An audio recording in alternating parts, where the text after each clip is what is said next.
বিধি তোমার আদালতে, বিধি তোমার আদালতের কেমন সিদ্ধান্ত,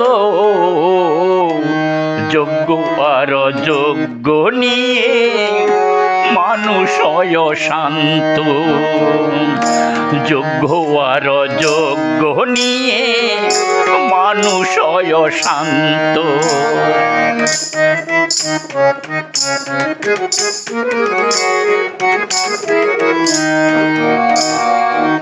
শিক্ষার আগুনেতে কত জ্বলছে পরিবার, দেশে জুড়ে একই কথা 26,000। শিক্ষার আগুনেতে কত জ্বলছে পরিবার, দেশে জুড়ে একই কথা 26,000। মহামান্য আদালতে, মহামান্য আদালতের এ বিচার চূড়ান্ত, যোগ্য আর অযোগ্য নিয়ে মানুষ অশান্ত।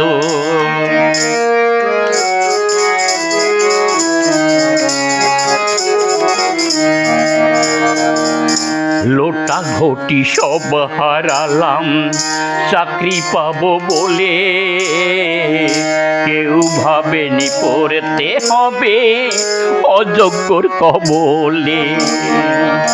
লোটা ভাটি সব হারালাম চাকরি পাবো বলে, কেউ ভাবেনি পড়তে হবে অযোগ্যর কবলে।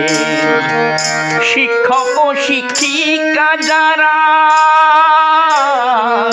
শিক্ষক ও শিক্ষিকা যারা হয়েছে আজ ক্লান্ত,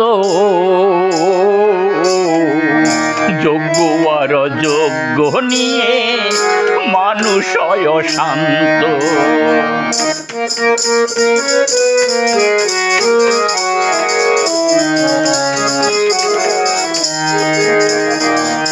শিক্ষা জগৎ নিয়ে যারা মেতেছে খেলায়, শিক্ষিত সমাজকে তারা নামালো রাস্তায়। শিক্ষা জগৎ নিয়ে যারা মেতেছে খেলায়, শিক্ষিত সমাজকে তারা নামালো রাস্তায়। গণেশ বলে হয়তো বাকে, গণেশ বলে হয়তো বাকেও করেছে চক্রান্ত, যোগ্য আর অযোগ্য নিয়ে মানুষ অশান্ত।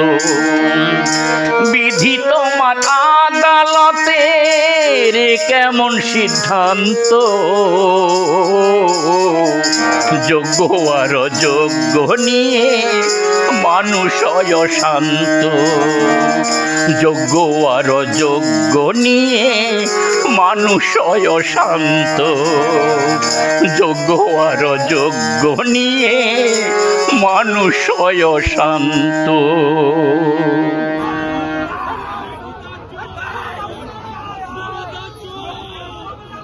আমরা যোগ্য তাদের যাতে আমাদের পুনরায় আমাদের চাকরিতে বহাল রাখে, অযোগ্যদের বাতিল করে, এবং তার ফলেই কিন্তু আজকে যোগ্য অযোগ্যকে মেশানোর ফলেই সুপ্রিম কোর্ট আমাদের প্যানেলটা বাতিল করলো। আমাদের বাড়িতে বউ বাচ্চা আছে, আমরা খাবো কি, আমার অনেক লোনের বার্ডেন আছে।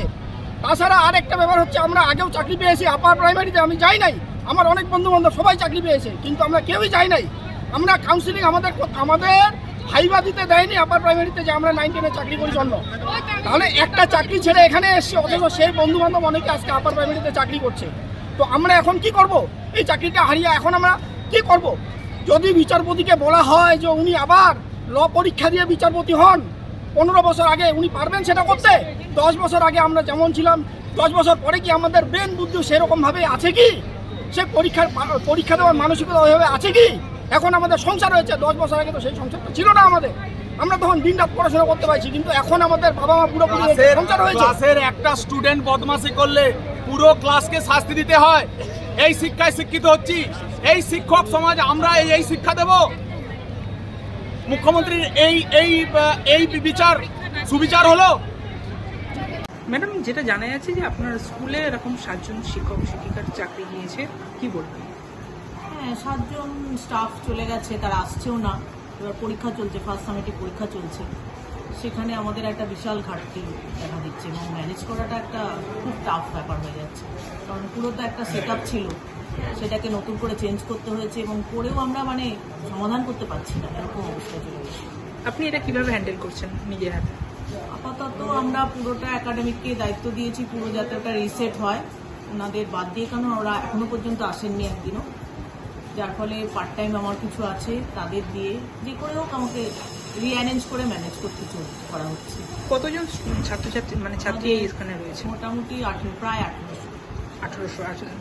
আগে কত শিক্ষক শিক্ষিকা ছিল? আমাদের টোটাল 29 জন স্টাফ, তার মধ্যে একজন ক্লার্ক, নন টিচিং স্টাফ, বাকি 28 জন, তার মধ্যে 7 জন বাতিল হয়ে যাচ্ছে, তারা আসছে না। এখন আগে যে সেখান থেকে যে রুলস অনুযায়ী তারা কি একদমই স্কুল থেকে আসছে না? এখনো একবারও আসেনি, একদিনও আসেনি। কতটা সমস্যার সম্মুখীন হচ্ছেন? বিশাল সমস্যা, এবং সেখানে আমাদের যেমন লাইফ সায়েন্সের একজনই টিচার ছিলেন, অঙ্কের 2 জন টিচার ছিলেন যারা 9, 10 অঙ্ক করাতেন, পলিটিক্যাল সায়েন্স উচ্চ মাধ্যমিকের সাবজেক্টের 3 জন টিচার সব বাদ হয়েছেন। ফলে এই মুহূর্তে এই সমস্যাটা যে কি করে মেটানো যাবে সেটা কিন্তু আমরা ফার্স্ট সামেটিভ রেগুলেশন সেখানে চলছে। এরপরেই যখন ক্লাস আরম্ভ হবে তখন সেটা কি করে আমরা ম্যানেজ করবো জানি। ম্যাডাম, আপনার নাম?